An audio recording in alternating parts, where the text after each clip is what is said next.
obviously a lot of changes here today, new faces. First and foremost, what can you say about the additions to your staff? Yeah, really excited about them. Truby's here today, coming up from AAA. Had an opportunity to work with him the last few years. He was the infield coordinator, then infield coordinator bench coach, then infield coordinator manager in Indy, and just really excited to add him to the staff in a capacity that's going to be day-to-day operation type stuff with the schedule, infield guy, and communication and messaging, and then bringing Rebello is going to have an increased role with as far as the game planning and how the day-to-day and tactical decisions are going to go, and then to bring in Gene Lamont as a mentor, not just for me, for the entire staff and the players. With him in Detroit for many years. He was obviously with Leland. I don't need to go on and on about how much I think about him. I'm just super pumped that he's willing to come on board and be here for us and for the Pirates and the organization. What went into those decisions, though, of not really solidifying like a bench coach of this, and just a little bit different, unorthodox approach to how they're going to be placed? Yeah, they definitely are. I think the number one thing is we were trying to make sure that we had what we needed here in Pittsburgh as far as experience and decision making and stuff like that. Number two is trying to disrupt the system, if you will, from coaching and player development and moving guys around on the major league staff, and just making sure that we were in a good spot here. And I think that we were able to accomplish that and bringing Gino in that capacity, and he's going to do a lot of things that a bench coach does. Just that's a great thing about Gino. Like, not worried about titles. He's just here to help. Tony, how does that go as far as, did you reach out to Gino? I did. What was he doing when you called? He was retired.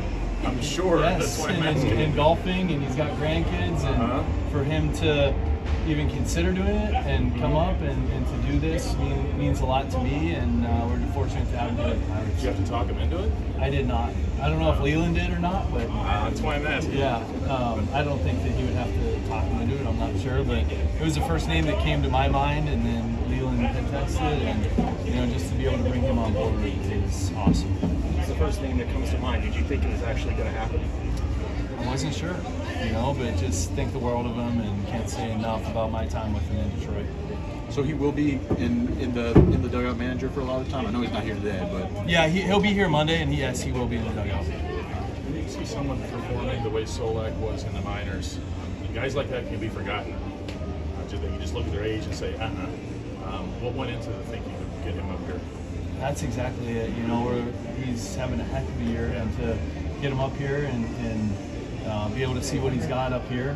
He's, what was it, 393 with over 1,000 OPS, and just want him to stay within himself and come up here and put the barrel on the ball and do the things that he does. What does it mean to know he became emotional speaking about playing in front of his daughter in the big leagues for the first time? Oh, She's man. 1.5. How cool is it to make that moment come true? That is emotional. That's really cool. For those of us that had kids playing, that's a special moment and something he'll cherish forever. You saw Spencer in the clubhouse.